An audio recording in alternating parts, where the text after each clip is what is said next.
Muchas gracias, Marce, por estos hermosos coros que nos llevan a pensar en la obra de nuestro Salvador. Dice Lucas capítulo 12, versículo 13. Vamos a leer del 13 al 21. Gracias. Le dijo uno de la multitud: Maestro, di a mi hermano que parta conmigo la herencia. Mas él le dijo: Hombre, ¿quién me ha puesto sobre vosotros como juez o partidor? Y les dijo: Mirad y guardaos de toda avaricia, porque la vida del hombre no consiste en la abundancia de los bienes que posee. También les refirió una parábola diciendo: La heredad de un hombre rico había producido mucho. Y él pensaba dentro de sí, diciendo: ¿Qué haré? Porque no tengo dónde guardar mis frutos. Y dijo: Esto haré: derribaré mis graneros y los edificaré mayores, y allí guardaré todos mis frutos y mis bienes. Y diré a mi alma: Alma, muchos bienes tienes guardados para muchos años. Repósate, come, bebe, regocíjate. Pero Dios le dijo: Necio, esta noche vienen a pedirte tu alma, y lo que has provisto, ¿de quién será? Así es el que hace para sí tesoros y no es rico para con Dios. En esta oportunidad, donde se nos relata esta porción, el Señor estaba frente a una multitud y estaba enseñando. Él estaba hablando de temas muy profundos, espirituales, eternos, cuando este hombre lo interrumpe. En medio de toda esa enseñanza, este hombre tenía un problema personal, una situación familiar con respecto a lo económico, totalmente fuera de contexto. Si vemos los versículos anteriores, el Señor estaba hablando de que se guarden de la hipocresía de los fariseos. ¿Sí? El Señor le decía a los fariseos, los condenaba públicamente, le decía: ustedes son sepulcros blanqueados, se ven muy lindos por fuera, pero por dentro están podridos, porque ellos querían mostrar una falsa religión, como que estaba bien delante de Dios y en realidad estaban lejos de Dios. El Señor les advierte también a quién debían temer. Le dice: no teman a los que pueden matar el cuerpo nomás, y el alma no pueden hacer nada más.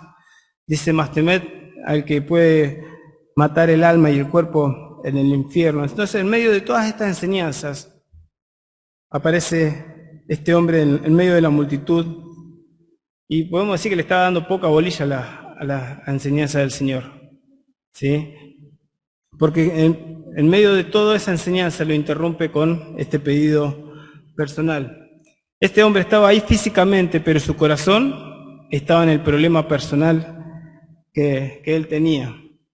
Quería escuchar, quería estar ahí, pero su corazón estaba en la herencia, estaba preocupado por la herencia. Y no lo podemos culpar, a menudo nos encontramos resolviendo siempre problemas económicos. Siempre estamos viendo la billetera, cuánto queda en el banco, qué vamos a hacer de acá adelante, cómo vamos a encarar este año. Siempre estamos resolviendo problemas económicos. Y el problema del dinero o las riquezas, aquel que lo pueda tener, nunca fue el problema el dinero o las riquezas, sino que el problema, como enseña la Biblia, es el amor al dinero. ¿Sí? Es querer confiar en eso monetario, en esas riquezas, y no en Dios. Este ventilador me sirve mucho en la espalda, pero a mi Biblia no le sirve mucho. Me lo corre. Así que bueno, quizás hoy en medio nuestro, o quizás por las redes nos estén escuchando, y haya alguien que quiera estar acá, que quiera estar escuchando, pero su corazón está en su problema, en eso que lo distrae. Quizás alguno está pensando: mañana es lunes, tengo que pagar tal cosa antes de fin de mes, debo esto, tengo que pagarlo. Quizás alguno piense: tengo que resolver este problema mañana. Así que si al Señor le pasó en ese momento, yo no espero ser la excepción. Pero siempre hay algo que nos distrae del mensaje de Dios. El Señor en sus parábolas también enseña cómo hay un enemigo de nuestras almas el que constantemente está tratando de distraernos. No quiere que escuchemos la voz de Dios. Por eso Mateo 13:19 dice, cuando alguno oye la palabra del reino y no la entiende, viene el malo y arrebata lo que fue sembrado en su corazón. Esta es una realidad. El enemigo, el diablo, siempre está tratando de distraer a las personas. Que sea con algo monetario, con cualquier otra cosa, siempre busca distraernos de la voz de Dios. El Señor a menudo hablaba de las riquezas, ¿sí? Tenemos el Sermón del Monte que Osvaldo nos estuvo compartiendo en las reuniones. El Señor hablaba de las riquezas y hablaba también de la afán y ansiedad, como habla también en este capítulo después de esta parábola que leímos. También el Señor vuelve a hablar a la multitud del afán y de la ansiedad. Considerad, el versículo 27, considerad los lirios, cómo crecen, no trabajan ni hilan, mas os digo que ni aun Salomón con toda su gloria se vistió como uno de ellos. Y si así viste Dios la hierba que hoy está en el campo y mañana es echada en el horno, ¿cuánto más a vosotros, hombres de poca fe? La ansiedad en nosotros es una cuestión de fe. Nos lleva a dudar de la bondad de Dios, del amor de Dios, de la presencia de Dios en nuestra vida y de su provisión. Este hombre pide ayuda a Jesús. Maestro, di a mi hermano que parta conmigo la herencia. Le llama maestro, pero no quiere saber nada de sus enseñanzas. Quiere usar a Jesús como mediador para resolver este problema. Era muy común en ese entonces, en el pueblo judío, que los rabinos, los que enseñaban, actúen como mediadores en estos casos, ¿sí? Ellos tenían la Torá, que es el Antiguo Testamento para nosotros, los primeros libros, y ahí tenemos varias leyes que hablan sobre la herencia, cómo iba a ser repartida la herencia. Deuteronomio capítulo 21 habla de que el primogénito debía recibir una doble porción de la herencia. Si habían 2 hijos, la herencia se dividía en 3, 2 partes para el primogénito y 1/3 para el menor. Si había 3 hijos, se dividía en 4, entonces iba a mitad, o 2/4 para el mayor, y así sustantivamente, como dice la chilindrina. Pero así se repartía primogénito una doble herencia. El número 27 dice cómo era la línea de la herencia. Iba el hijo, la hija, el hermano, el tío, el pariente más cercano. El Números capítulo 36 prohíbe la transferencia de herencias entre las tribus. Así que estaba todo bien regido cómo era el tema de la herencia. Este hombre pide ayuda a Jesús para que él intervenga. Y el Señor no se quiere distraer con este tema familiar, pero sí apunta a un tema importante y al pecado que había detrás de este pedido. Jesús le dice, hombre, ¿quién me ha puesto sobre vosotros como juez o partidor? Y les dijo, ahora ya no está hablando más con ese hombre, sino que está hablando a toda la multitud. Mirad y guardaos de toda avaricia. En otra versión dice, estad atentos y guardaos de toda forma de avaricia. ¿Sí? Es muy importante esta palabra, porque la avaricia muchas veces pensamos que viene de una forma y tiene muchas formas y podemos engañarnos en las cosas que hay en nuestro corazón. Por eso el Señor aprovecha este momento para dar esta advertencia universal. Guardaos de toda forma de avaricia. Tengan cuidado, incluso nos habla a nosotros que somos sus hijos. La Biblia dice claramente en 1 Timoteo 6:10 que la raíz de todos los males es el amor al dinero. Raíz de todos los males es el amor al dinero. Así que todo lo malo que podemos ver en la tele o podemos leer en el diario, detrás va a haber un amor al dinero. Siempre que se lo menciona la avaricia, se lo menciona con los pecados que nosotros llamamos los pecados peores. Si vamos a Marcos capítulo 7, versículo 21,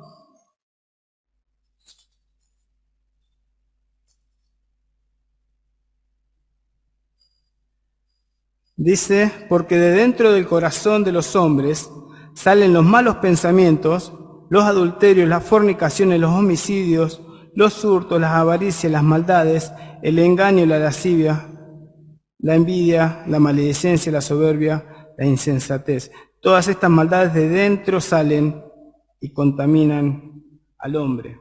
¿Sí?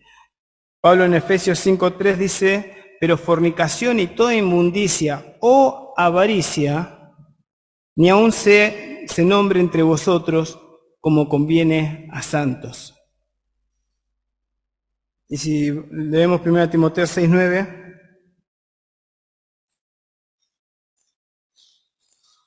que habla también de las riquezas,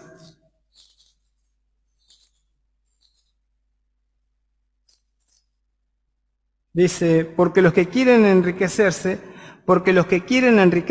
caen en tentación y lazo y en muchas codicias necias y dañosas que hunden a los hombres en destrucción y perdición.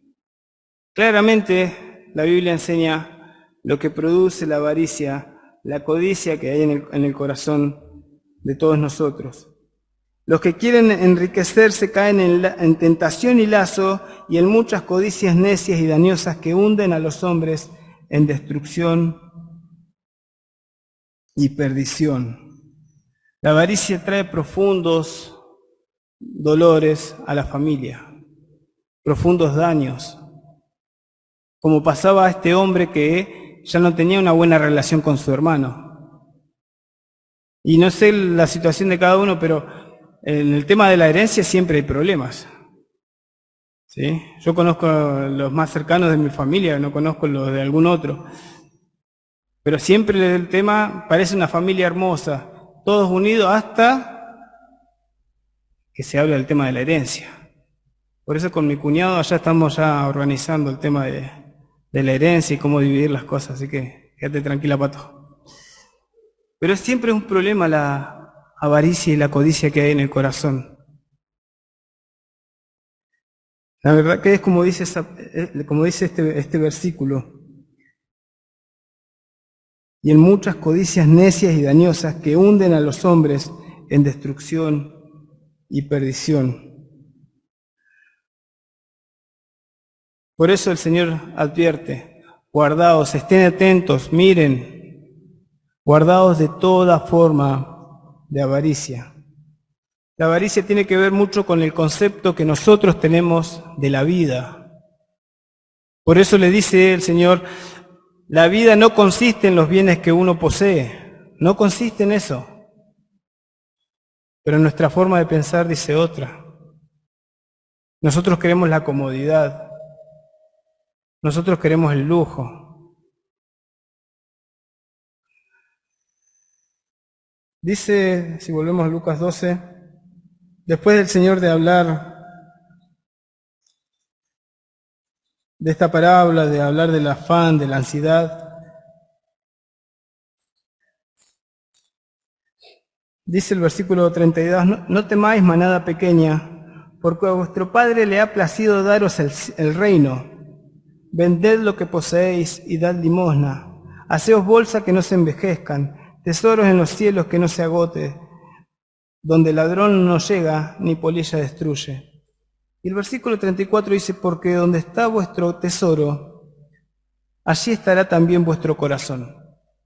Esta frase no la podemos decir al revés. No podemos decir donde esté tu corazón va a estar tu tesoro. Porque la enseñanza del Señor es mucho más profunda. Y lo que está diciendo el Señor es que donde está nuestro tesoro, ahí nuestro corazón va a ser arrastrado a eso. Son las posesiones las que condicionan muchas veces nuestro corazón y lo cambian. Eso es lo que está diciendo el Señor. No es que nosotros vamos a decidir con nuestro corazón qué hacer con el dinero, no. El poseer dinero y riquezas, va a cambiar nuestra forma de pensar. Vamos a querer acumular y cuidar más eso que tenemos y pensamos en eso, en eso, en eso y desviamos nuestra mirada de Dios. Desviamos nuestra mirada de lo importante de la vida. Eso es lo que está tratando el Señor con esta parábola. Mostrar lo que es realmente importante en esta vida. Esas riquezas sí valen mucho, pero ¿comparado con qué?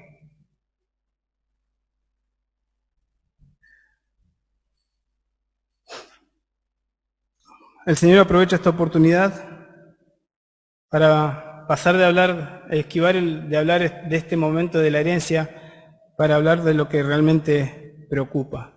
La avaricia, tener cuidado con la avaricia y de ser ricos en Dios. Como les dije, la avaricia quita la mirada de las cosas eternas, de lo que realmente importa. Muchas personas están todo el día pensando en poseer y ganar más y tener más, y se olvidan que hay una vida eterna. Todos pensamos en la inflación, en lo caro que están las cosas, y vamos a comprar y escuchamos, ¡ay, qué caro que está! No, esto no lo llevo. Es clásica escuchar cuando vamos a comprar eso. Pero sea que tengamos mucho o poco, lo cierto es que hay algo que siempre está distrayendo nuestro corazón. ¿Qué es lo que motiva a tu corazón el querer cambiar quizá el auto o querer tener otro trabajo? ¿Qué es lo que realmente motiva el corazón? Tenemos que tener cuidado porque muchas veces es la avaricia que hay en nosotros. El Señor le refiere esta parábola que tenemos a partir del versículo 16, conocida como la parábola del rico insensato o el rico necio. La heredad de un hombre rico había producido mucho. Este hombre ya era rico y tenía una cosecha muy abundante. Y para el pueblo de Dios, ¿sí?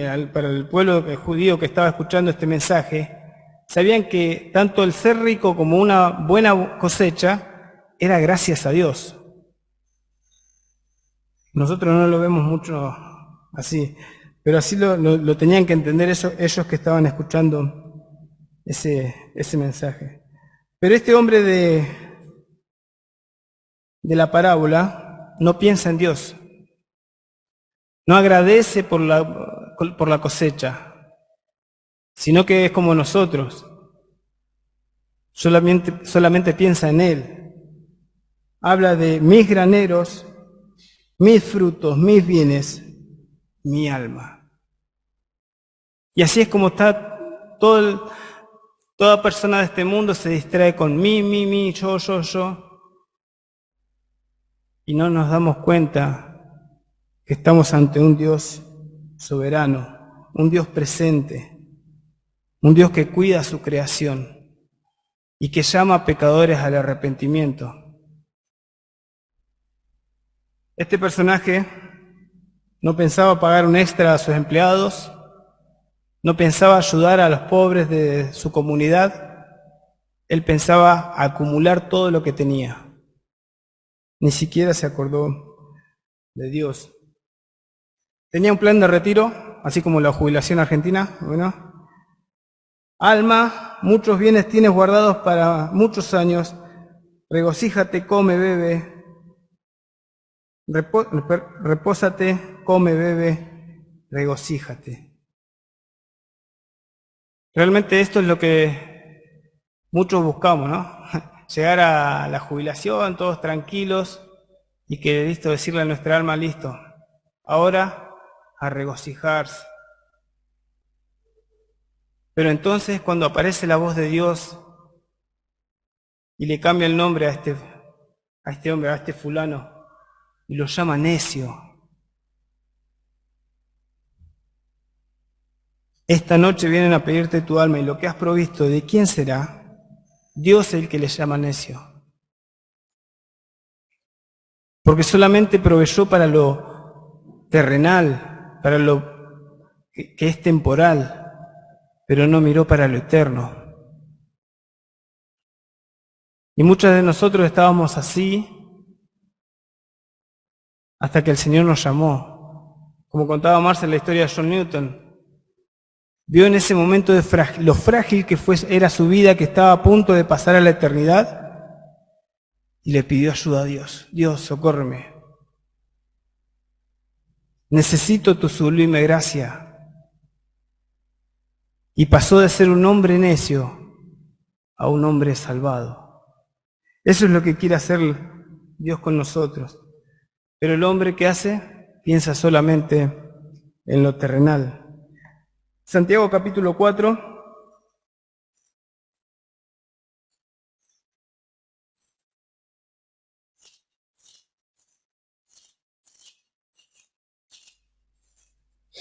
Dice claramente el pensamiento de las personas.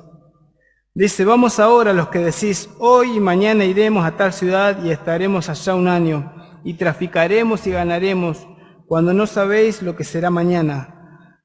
Porque, ¿qué es vuestra vida? Ciertamente es neblina que se aparece por un poco de tiempo y luego se desvanece.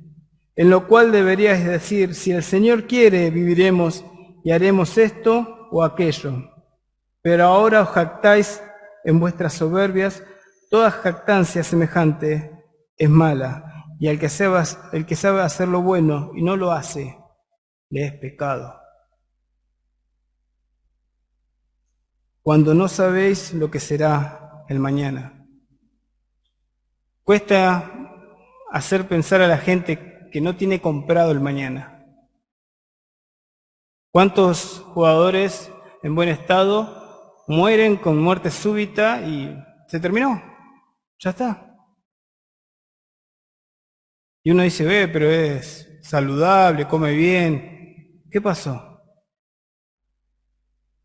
En esta parábola Dios le aparece y le dice, esta noche vienen a pedirte tu alma. Y esto es lo que tenemos que meditar nosotros. Incluso los que somos hijos de Dios. Yo me ponía a pensar, si el Señor viene y dice, bueno, hasta acá Sebastián. ¿Cosechamos bien? ¿Hicimos bien? ¿Nos hicimos ricos en Dios?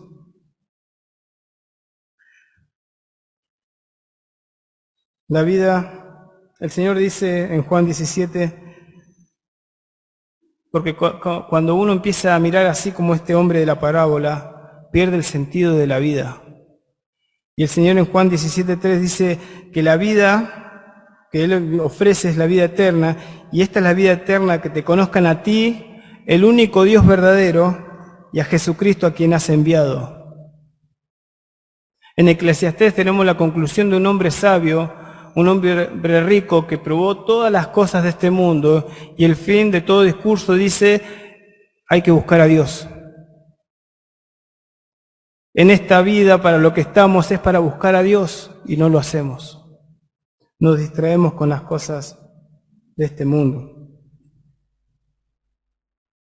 En 1 Timoteo 6, también los versículos 18 y 19, Pablo sigue hablando de las riquezas, pero ahora le habla a los cristianos.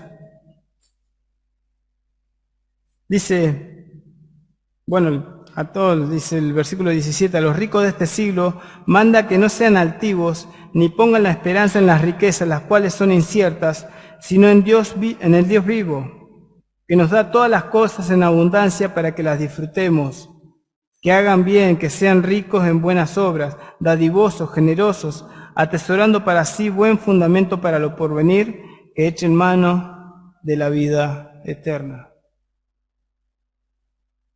Hay muchos ricos que son generosos y muchos pobres que son avaros, que no quieren compartir. Así que este es un problema del corazón, no importa la cantidad que tengamos. Muchos de lo poco pueden compartir y muchos con lo poco pueden cerrar su mano ante alguien que necesita. El Señor hoy está pidiéndonos que miremos esto, que miremos lo eterno. Hoy vienen a pedir tu alma, y lo que has provisto, ¿para quién será? Termina esta parábola del Señor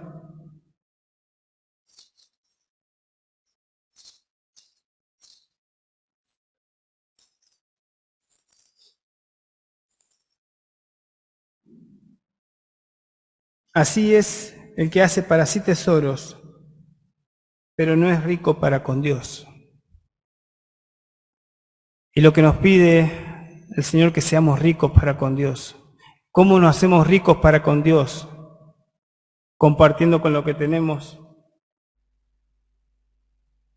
mirando la necesidad del otro, buscando, como dice Pablo, que tomen de la vida eterna, y estos que conozcan a Dios como único Dios verdadero, y a Jesucristo, que es el enviado de Dios, ese que vino a pagar en esa cruz por nuestros pecados, y en quien solamente en Él tenemos salvación.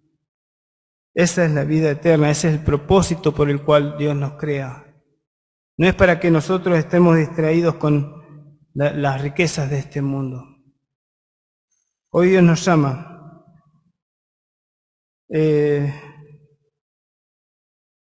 Y Dios le dice a este hombre de la parábola, necio. Y ayer estaba compartiendo con la iglesia el devocional de un necio, según Proverbios. ¿Quién es el necio? Aquel que construye su vida sin tener en cuenta a Dios. Ese es el necio según Dios. ¿Y el sabio quién es? Aquel que corrige su vida en el temor de Dios, que se da cuenta que no es Dios y que necesita de Dios, y se acerca a Dios pidiendo perdón por sus pecados para poder recibir esta vida eterna. ¿Qué es lo que te distrae en este mundo? ¿Qué es lo que te distrae de la voz de Dios? En esta noche Dios te está llamando. Dios quiere que te acerques a Él arrepentido y quiere salvar tu vida. Sea que tengas mucho o sea que tengas poco. El Señor quiere salvarte. Pero cada uno de nosotros se tiene que reconocer como pecador y acercar a Dios, como decía John Newton, sublime gracia del Señor que a mí pecador me salvó.